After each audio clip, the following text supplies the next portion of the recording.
Salut, c'est Nina Attal. Retrouvez-moi sur Destination Live. Et n'oubliez pas, on est le 2 octobre au Café de la Danse pour la sortie de l'album.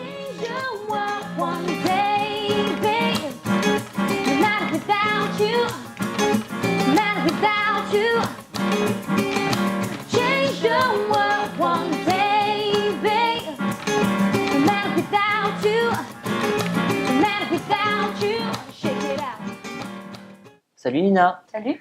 Alors, on s'était vu il y a tout juste un an. Oui. Ça y est, la sortie de ton nouvel album est sortie le 7 septembre dernier. Comment définirais-tu ton nouvel album? Alors c'est un album qui est, j'ai mis pas mal de temps à le faire, donc c'est un album qui est beaucoup plus personnel, on va dire, déjà dans les thèmes que j'aborde, qui sont des thèmes qui parlent un petit peu de mon histoire, de l'histoire de mes parents, de choses qui me tiennent à cœur. Et puis dans les sonorités, je suis partie sur quelque chose d'un peu plus moderne et contemporain, avec des sonorités un peu hip-hop de temps en temps. Et en même temps, à côté de ça, j'avais envie de vraiment remettre mon instrument, qui est la guitare, au centre vraiment de cet album et que ce soit le fil conducteur. Donc, si je devais décrire cet album, ce serait voilà, un petit peu de tout ça.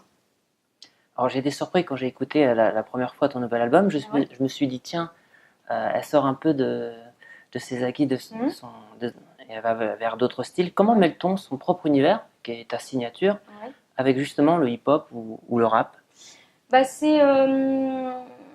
on va dire que au fur et à mesure du temps, euh, mes influences ont aussi évolué et se sont élargies. Aujourd'hui, j'écoute beaucoup de hip-hop, de rap, des choses que j'écoutais pas forcément il y a quelques années. Et du coup, forcément, ça se ressent aussi dans sa musique, dans ce qu'on écoute sur le moment et tout ça. Et donc c'est vrai que c'était important quand même de garder un peu les bases de Nina Attal, qui est quelque chose un peu funky, un peu groovy. Et c'est un petit peu l'identité du projet et en même temps amener des choses qui, me sont, qui me sont chères sur le moment, on va dire.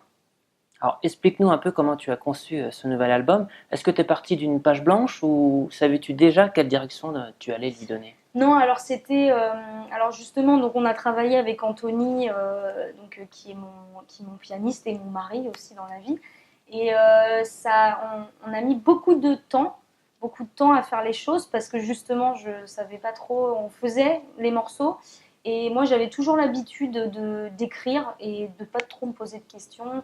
Voilà, ça le faisait, allez, on y va, on part là-dessus.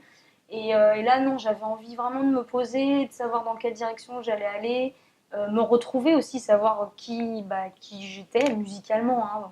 On va pas faire une psychothérapie, mais et donc ça a pris du temps, ça a pris beaucoup de temps. Il y a des morceaux qui datent, qui sont sur l'album, qui datent d'il y a 4 ans qu'on a commencé et qui n'avaient pas du tout cette forme-là. Et, euh, et voilà, et les idées elles sont venues soit à partir d'une mélodie que j'enregistrais sur mon iPhone dans la rue comme ça, soit de ma guitare, soit Anthony avec quelques accords de piano, on partait là-dessus. Donc ça a pris du temps. C'était un processus assez long. Alors, on avait découvert un peu de français dans tes chansons, dans Ouais, ton EP Verso en 2016. ouais, On sait que tu préfères chanter en anglais. ouais. Est-ce que c'est plus compliqué pour toi d'écrire des chansons en français au point de vue rythmique, phrasé, Ouais, bah, de du la coup, rime? j'ai appris à aimer faire ça. Aujourd'hui, vraiment, il y a parfois des chansons, ça me paraît plus naturel de les écrire en français. C'est le temps qui a fait les choses. Et sur l'album, en fait, il y a des thèmes que j'avais envie d'aborder en français parce que ça parlait de choses personnelles que j'ai vécues et du coup j'avais envie que ce soit lisible tout de suite par les auditeurs. Donc ça m'a paru plus naturel pour certains thèmes, pour certaines chansons d'écrire en français. Donc c'est le temps peut-être qui fait les choses aussi et tout ça, mais l'anglais reste quand même quelque chose de très familier pour moi. Alors, on va un peu parler de tes musiciens qui sont des membres très proches. Ouais.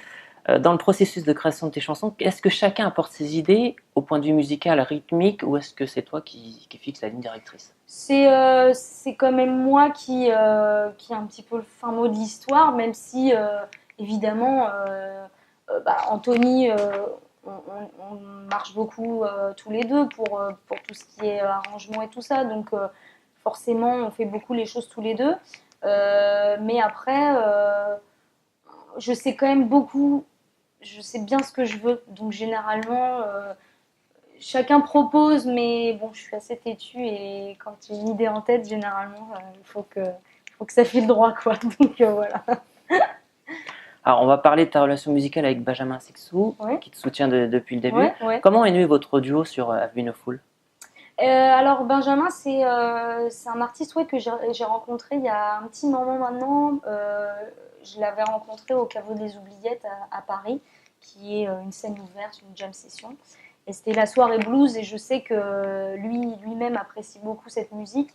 Donc on s'était rencontrés comme ça, on avait papoté et à cette occasion on avait fait une reprise de Freedom, d'un morceau qui me suit depuis très longtemps maintenant, d'un film de Quentin Tarantino. Et de là, en fait, on s'est jamais trop lâché. Après, il y a des choses qui n'ont pas abouti. On a essayé d'écrire ensemble. Si d'ailleurs, il avait coécrit un morceau sur l'EP Verso qui s'appelait Take It Easy, que j'avais écrit avec lui. Donc voilà, on s'est toujours un peu croisés. Et là, j'avais pensé à lui pour un autre morceau à la base sur l'album.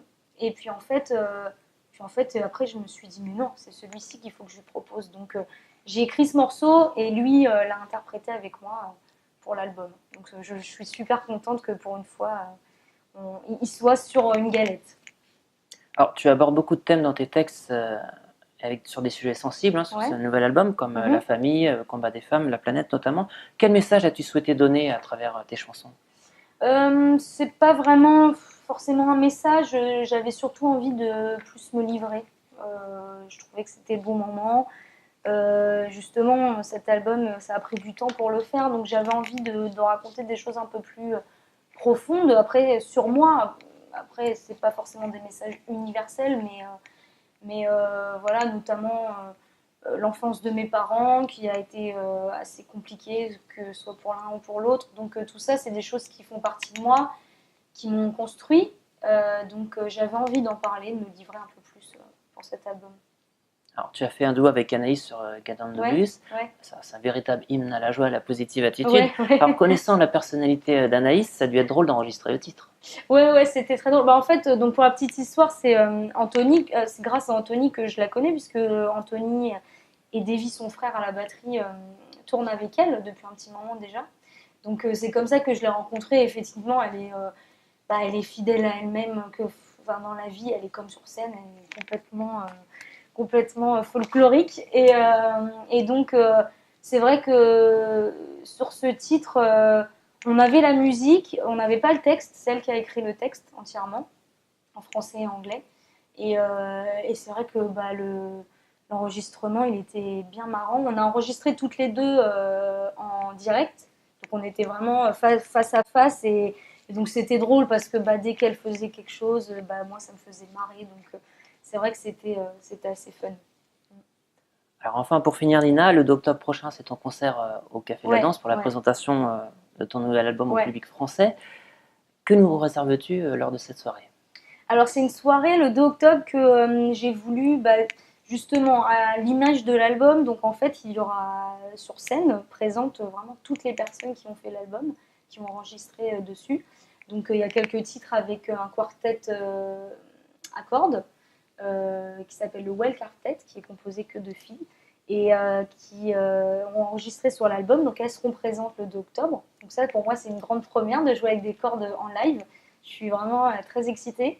Et puis, il y aura tous les invités. Il y aura Anaïs, il y aura Benjamin, il y aura Vita Saillante aussi, qui fait un morceau sur l'album.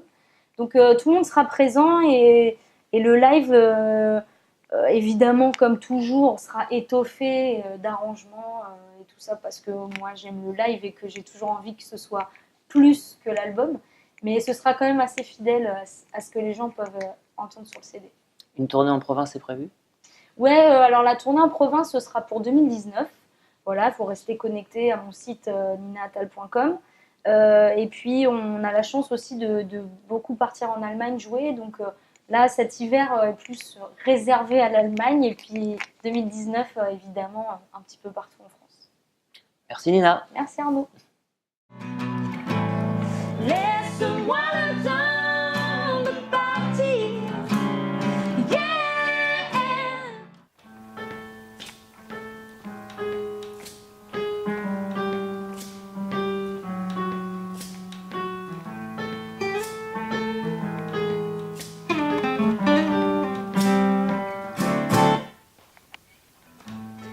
Parfois les mots qui comptent sont ceux que l'on ne dit pas.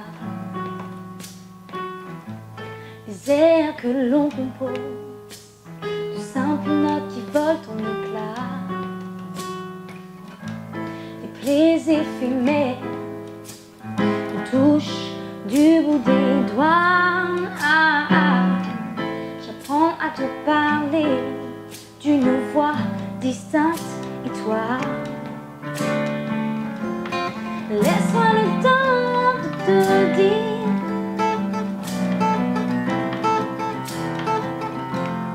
Laisse-moi le temps de temps en temps partir. Laisse-moi le temps de partir. Laisse-moi le temps.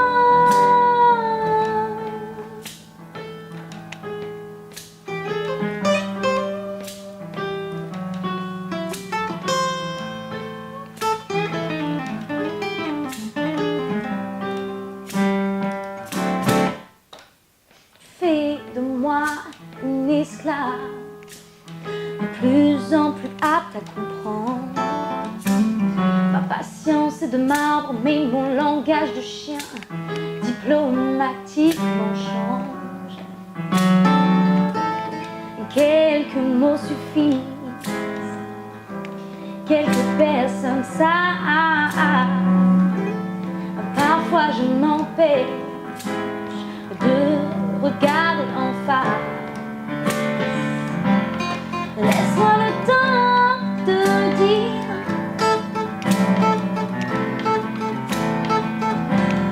Laisse-moi le temps de temps en temps partir. Laisse-moi le temps de partir.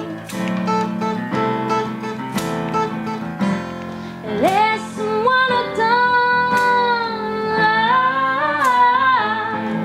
partir. Laisse-moi le temps de partir.